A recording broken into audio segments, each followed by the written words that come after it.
A common practice of the stingy is to ask you for money first before you do. You're welcome to a fresh episode. We're going to continue with our story. The last sentence was one child. No, the last sentence was one died later. One died later. We continue from there. As a child, I found life very lively in Tamale. I made friends. I remember I used to join my cousin's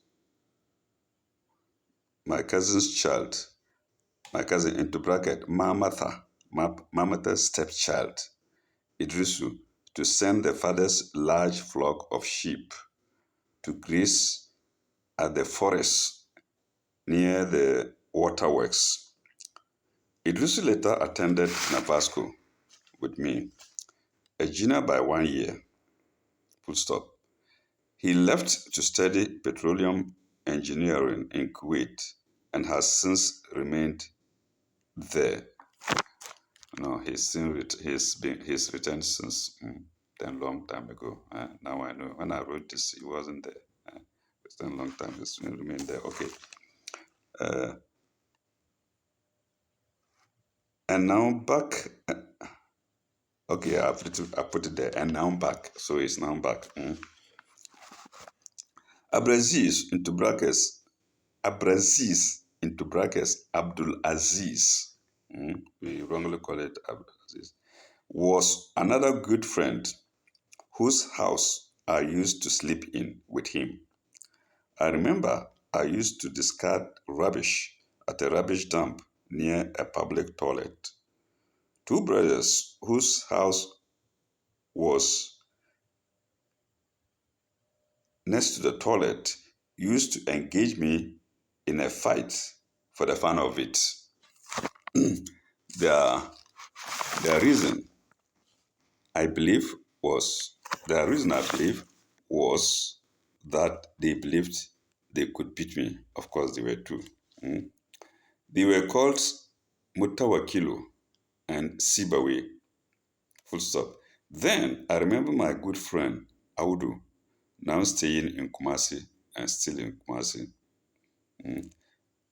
By now I had started schooling. Okay, I think I've left out some of the friends. There was other friends too, like Ibrahim, Imuru Dogo, Imuru Guntu, and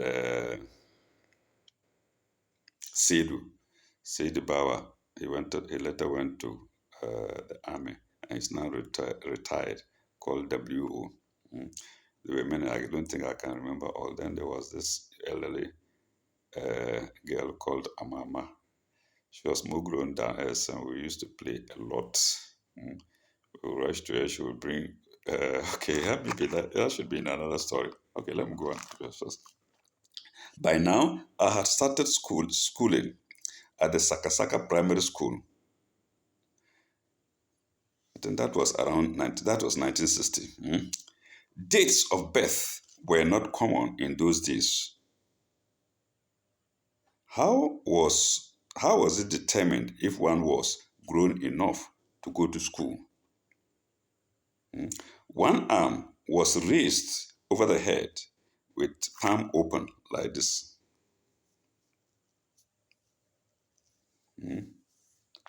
Over the head with palms open to see if the fingers could touch the ear on the opposite side. So you see now, I think it was quite okay. You can see that now my palm can even go beyond the finger. But in those days, it was to see whether it would touch here. Then you say now you say you can go to school. But now look at that. I don't know if I'm doing it well. Go the opposite and then go here like this. But before then, if you could hardly touch, in those days it would be like this. So I think the arms grow longer as you grow up. Okay. If they could touch the ear on the opposite side Today, we see this method as quite absurd because undernourished children might never grow enough to achieve that when they should. Mm. Before then,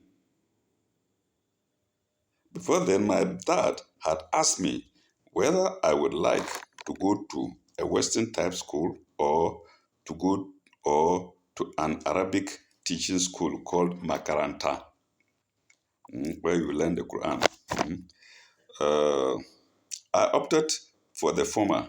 I opted to go to Western school. Bullshit. Makaranta can go to hell. That was those days. Now I've come back to it. Okay, we had to go to Makaranta, called Makaranta. I opted for the former. It was more common. Yes, it was more common, more lively, and one could enjoy a lot of friendship and good dressing. Mm. You wear your khaki. At least, if you are going to school, you have to have khaki. Mm. When you dress, you go. We love them. Makaranta, you can wear anything there, and there seems not to be unity there or uniformity there. Okay. Enjoy a lot of friendship and good dressing. Full stop. Oh, this arrow. Okay, let's go. Let's go. When I was a toddler, a woman who was very important in my life was Mma Afirwa. Yes, was Mma Afirwa. Mma Afirwa means mother in Afirwa. In those days, you don't call her elder like that. You just say Afirwa. No, you have to say mother. If it's the size of your mother, you call her mother. So, whether you have children or not, you must be addressed as mother. You are a mother to everybody. So, Mma Afirwa, Mma Memuna, Mma this, Mma that, Mma that. It's still happening today. So was Mma Afirwa, into brackets, Mother Afirwa, the wife of Mr. Baba, in whose family house my grandma was housed. I think this were the Sisala house, I think so. Can't remember much. Mma Afirwa was extremely beautiful. I tell you, she could have been Miss Ghana in those days. Very, very, very beautiful. Uh, Black in complexion, average size, i.e., not fat and not slim, and she was also of average height.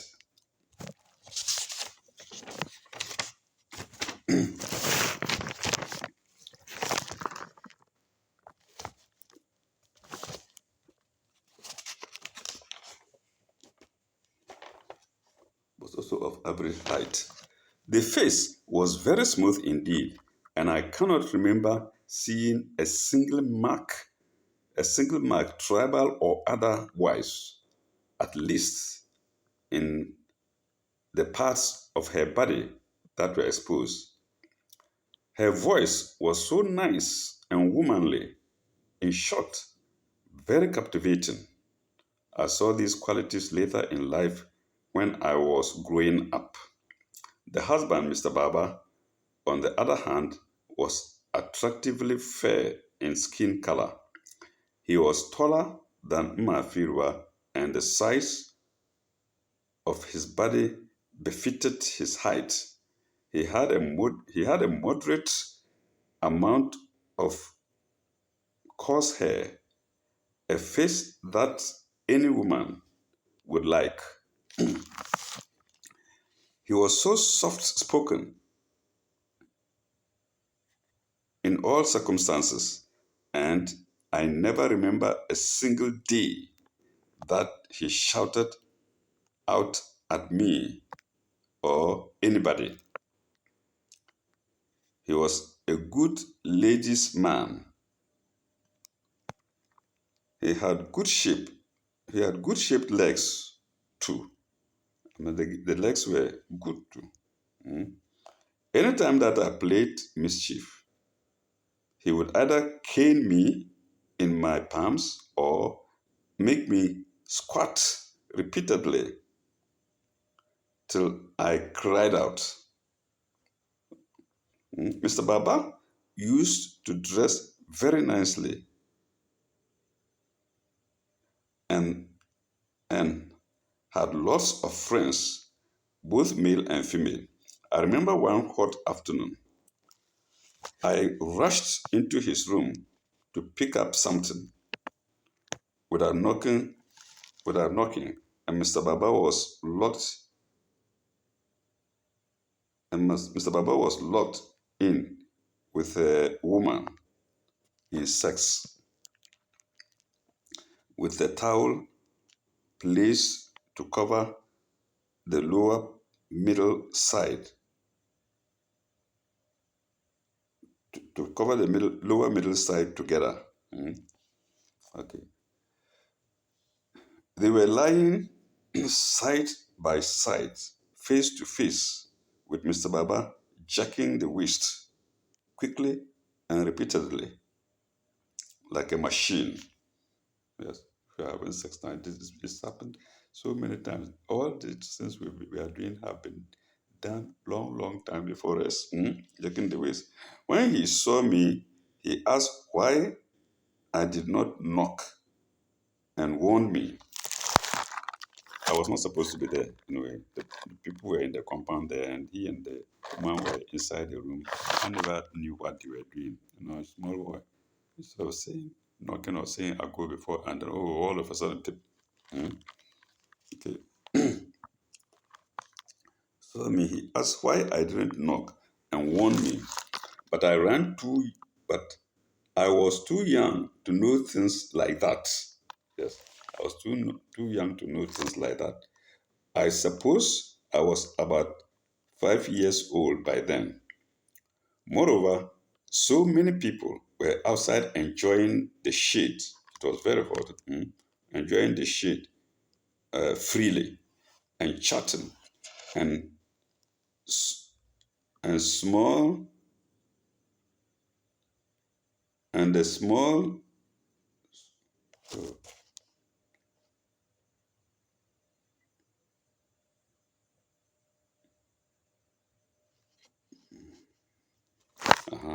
and the small short wire mesh gate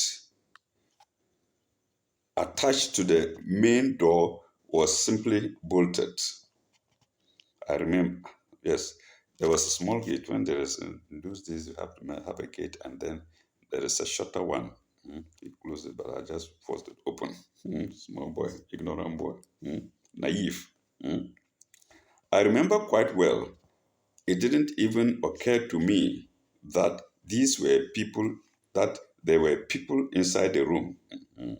I didn't know.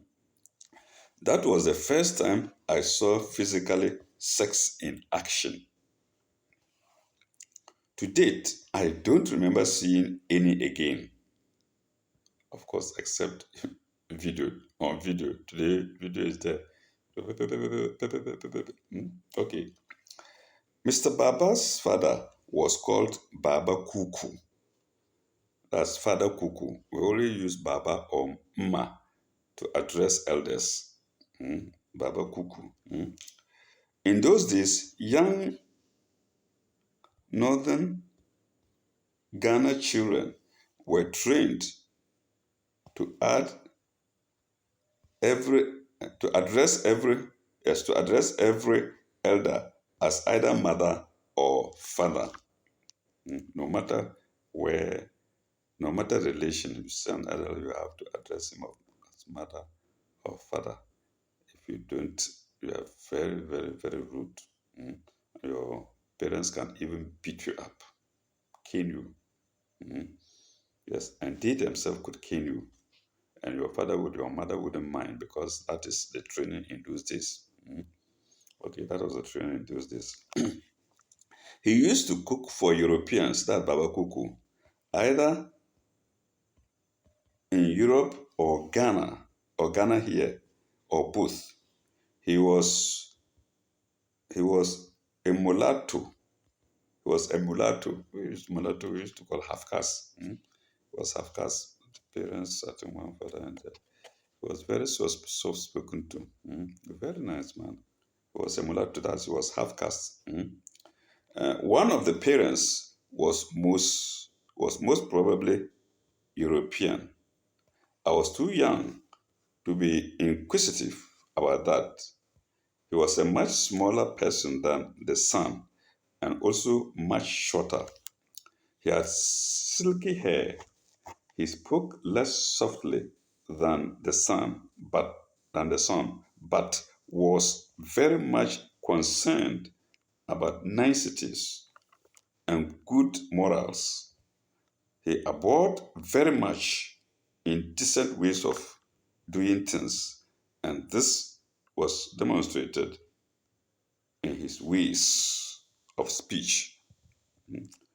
The raising and lowering of his voice in criticizing actions he had actions he had observed personally or heard of, that he can say, "Oh, why do you do that? Why is something like that?"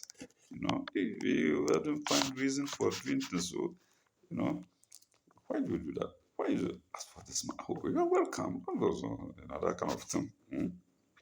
Okay, criticizing actions he had observed personally or heard of. Mr. Baba's mother was a normal black woman with a nice voice too. She was a good she was a good size teacher. I don't know what I wrote here. Pardon me. She was she was of good size. I mean, to bracket stature, stature and height. Stature. She had many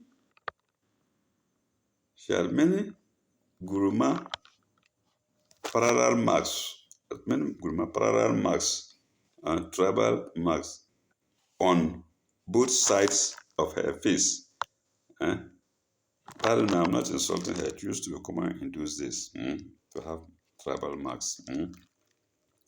These marks, however, never hid her beauty. She was very loving and caring. Paragraph. When I was young, Mma Fieldwell loved me very much. Every night she would carry me to the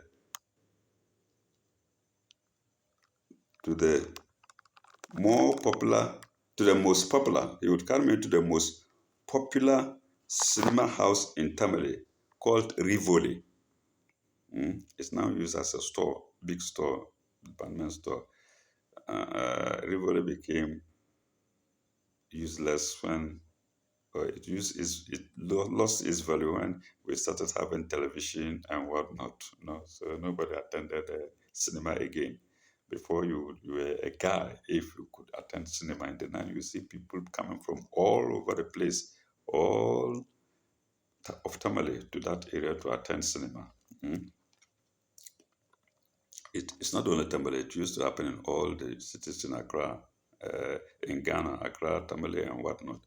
So in Accra, Kumasi, and whatnot. But Tamale, the cinema house was called Rivoli. Rivoli. The other cinema hall was called Ghana or Victory Cinema. So we had two cinema halls, Ghana Cinema or Victory Cinema, apart from Rivoli. She loved cinema very much. In those days, there were no videos or even electricity. Yes, or even electricity. At least in Tamale, we don't have electricity. In many places in the north, we don't have electricity. She would carry me either in her arms or place me sitting on her shoulders with both my legs hanging in front of her on either side of her breast. I suppose, being a married woman, this was to erase suspicion that she slept that she slept in another man's house instead of going to the cinema. Instead of going to cinema. Each following morning, I found myself waking up at home. I used to be very much disappointed. Each night, I did very well to keep awake till we returned we returned home together. But each night, I did not know how she came back home. In other words, when I'm going aware, when we were going to cinema, I was aware. But then I had never been aware when we were returning. In other words, as soon as we get there, I sleep and they watch the cinema and go. Small boy. Hmm? Mm. But each night, I did not know how she came back home until I woke up following day. Stop. Okay, you can see a pause here, and you can see that I stopped here, and then I continued on the 5th of uh, January, 5th of February 2002. Mm. You can see above my finger. I wrote all these things and then I relaxed. For some reason, I couldn't continue until the 5th of February 2002. 2002. And let me check the first date again. When I started, it was 2001. Oh, December 17, 2001. Imagine writing something in December 17 and then relaxing as if I had forgotten it, and then coming back to continue on 5th February 2002. That is okay, maybe that's about 6 months. Okay, so let's start again. Let's start from there. As I write this autobiography, Mma Afirwa is yearning to see me. For more than 40 years, she has not set eyes on me. This is the machination of poverty. If I had a car, it would be a matter of driving straight to Pontamale to say hello with a substantial present. I can't afford to do that, and so I shy away from her. There is also the problem of time or lack of it. When my parents were alive, I would visit Tamale from Konongo, and I had just one day. Of course, with a car and some money, I could manage to visit. Dash. That is at a time when it was virtually impossible to get a passenger car. Full stop. Uh, Mma Afirwa had a biological son with Mr. Baba, her husband. Full stop. Rafik, her son, the son was called Rafik, was born when I was about 6 years of age. I gather he is married to a Ghanaian in Britain. So, Rafik, if you are hearing me, I'm mentioning you here. Your mother took good care of me.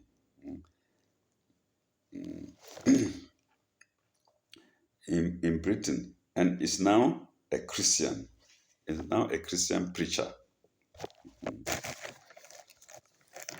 Paragraph. I should not forget to mention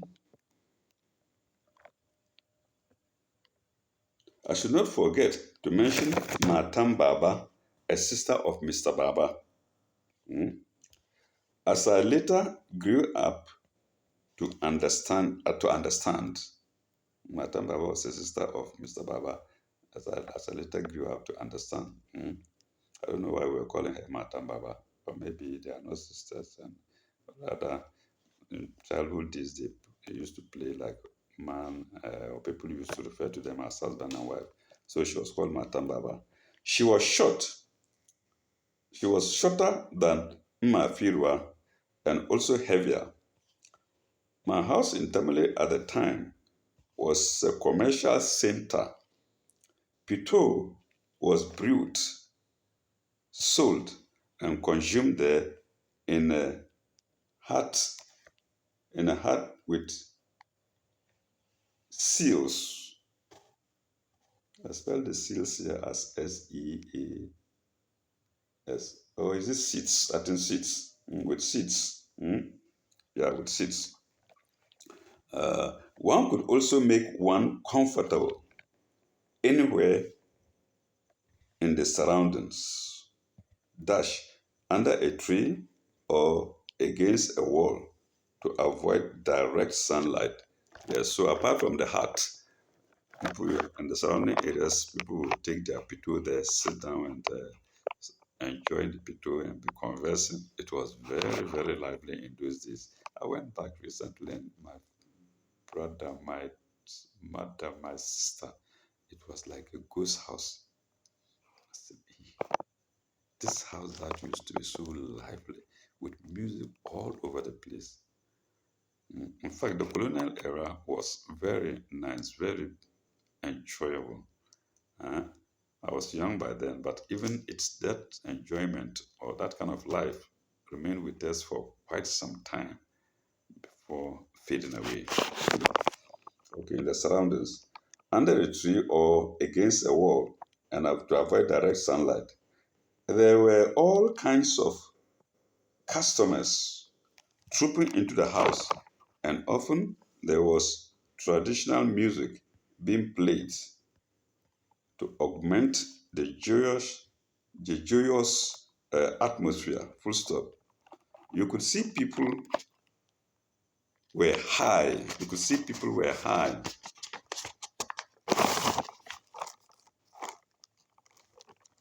Oh, is it colors?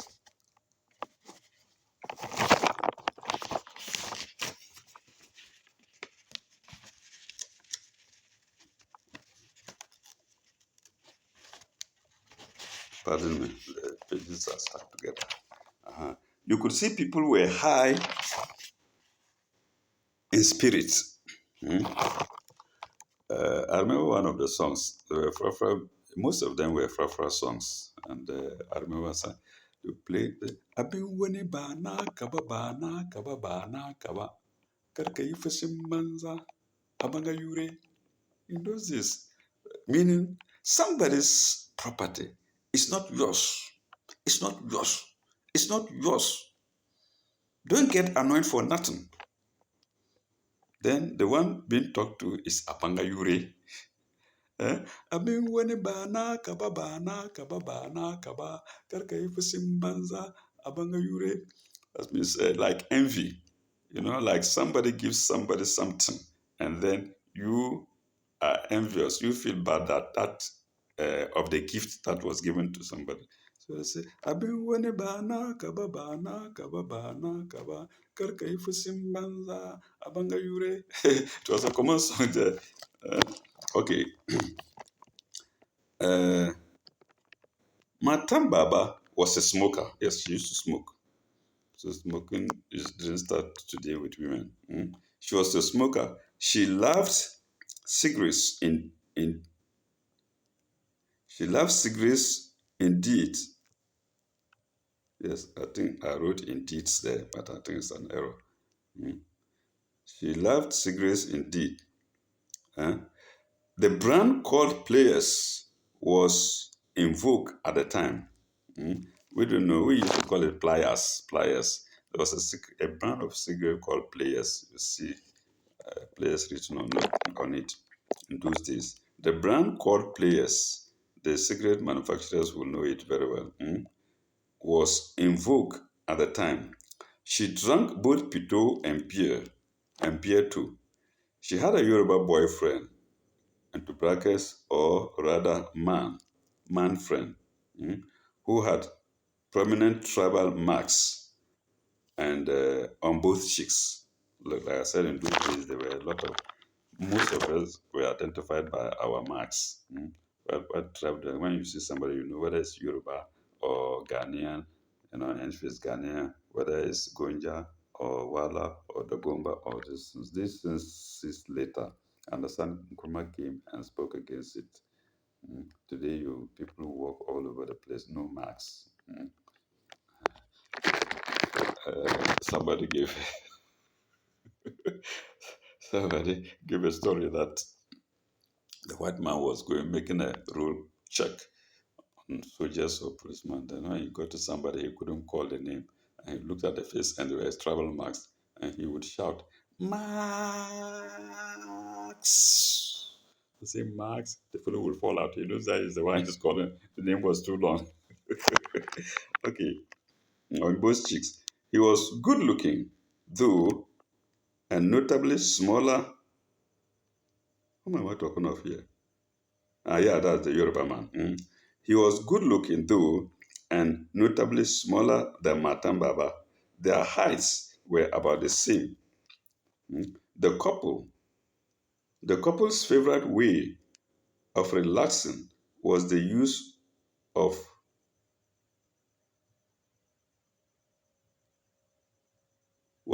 a mat in the open under the tree in front of the house. They would live side by side. They would lie side by side with the woman's buttocks in the man's crotch. Public. I didn't know what they were doing. Small boy. All that they used to say is go and buy me, go and buy this color. So go and buy. We run errands for them. Hmm? Anyway, Madam Baba later changed. May God have mercy on her. She later changed to be a very good Muslim. Hmm? Oh my God. Uh, they intermittently sent us, the children, on small errands like buying cigarettes or picking up things for them from various places. Of course, at the time, I did not know what the body contact between a man and a woman meant. I only cared about not being beaten as a result of a mistake. Yes, that was what was in our mind. At the same time, I remember very well Baba Idrisu, who resided in the house with us. He was a Muslim, and neither drank nor smoked. He lived very long before dying. Before dying finally. In his old age, he used to ride a bicycle. He had a wife called Ma Abiba, that's Mother Abiba, very who died very early in the marriage, leaving him a widower till he died. He never married again. My God, life. They had had um, they had had a number of children already, and they had had a number of children already anyway. At least I remember Samata. Samata, we used to call him Seta. She's still alive. If yes, I believe she's still alive. Seta, Muhammadu, they are the children of Baba Idrisu, Maimuna, and Amina. I had a childhood friend called Ali. I think a Gurushi boy, Ali, who lived in the Gurushi chief's house. The next was Gurushi chief house was not far from ours. Mm. The Gurushi chief's house nearby. Another notable friend was Azuma, nicknamed Azuma Dodo.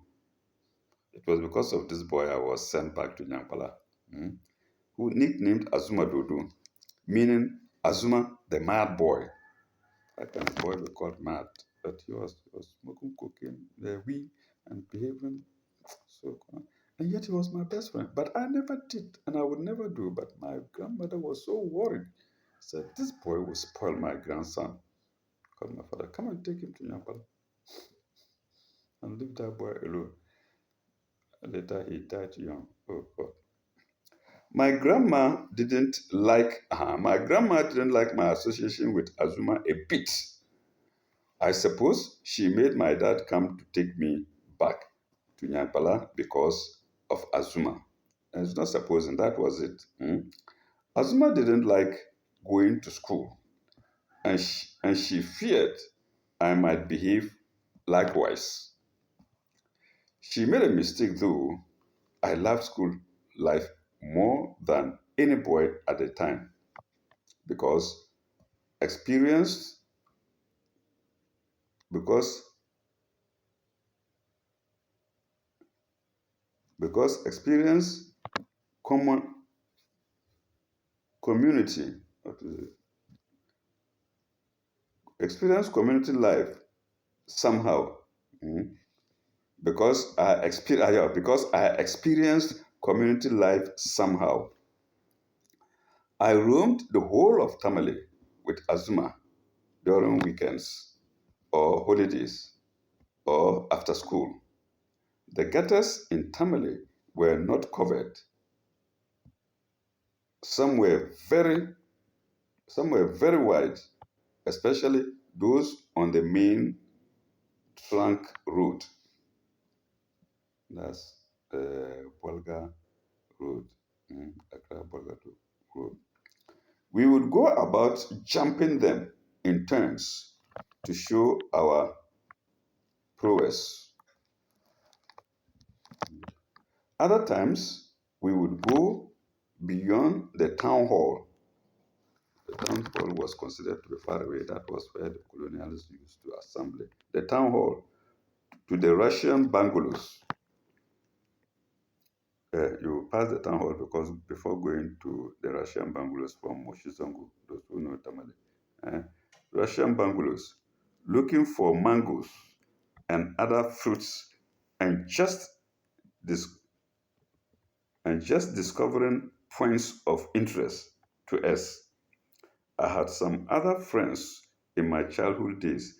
I loved very much grasshoppers. I used to play with a lot with them. Grasshoppers. Oh, I loved them. I loved very much grasshoppers and butterflies. I fancied very much the variation and kinds, in sizes and kinds and colors of the grasshoppers. They look very beautiful to me. You see them green, especially the green ones. And the butterflies too. I looked at the color. I loved them very much. I would catch some and keep them as friends, at home. And through carelessness, they are either hurt or killed, or they fly away. I had an unending love for them. Paragraph. Most of their life, most of this life was lived before I started to attend school.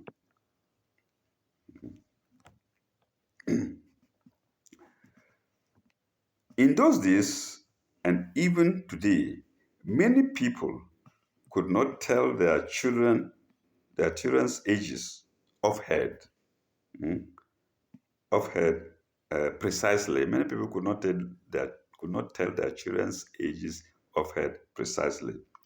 Some didn't. Some did not even know. Full stop. Therefore, a yardstick was to be adopted as fitness to go to school. I think I mentioned it already. Okay, to go to school. The one I described earlier. Okay, yes. I passed. I passed the test. Like this.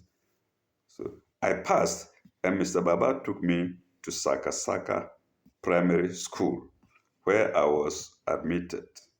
Oh, Dr. George in cancer.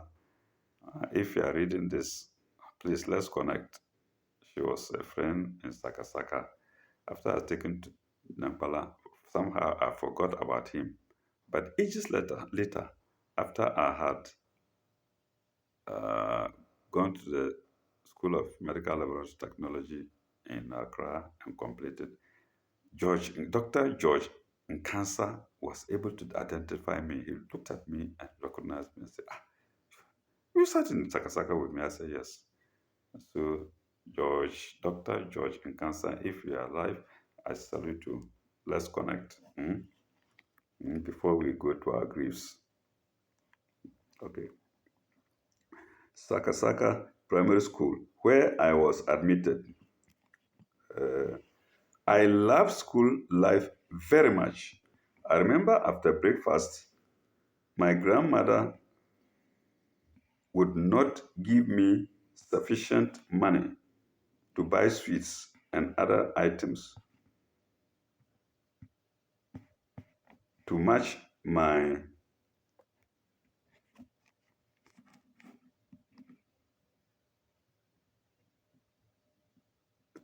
mates. I think to match my mates. When my mates were buying, I probably didn't have money. I think, full stop. I would tell her if she didn't give me my money, I would not go to school, which was only a threat. I think this was another reason why she sent me to my father. Mm. I was just threatening her. I knew what I was doing. Mm. But my father used to give me money to go to school. He would give me 3 pence and he would force me, after eating, he would force me, take 2 pence only. Reserve 1 penny. Every day I was doing it. He made a box for me to put in 1 penny. Instead of chopping all the 3 pence, he's teaching me how to save money in those days. That was a threat. I didn't mean it, yes. Not a bit. Even though I was too young for her to realize that. She knew if I didn't go to school, the other alternative was to join Azuma and other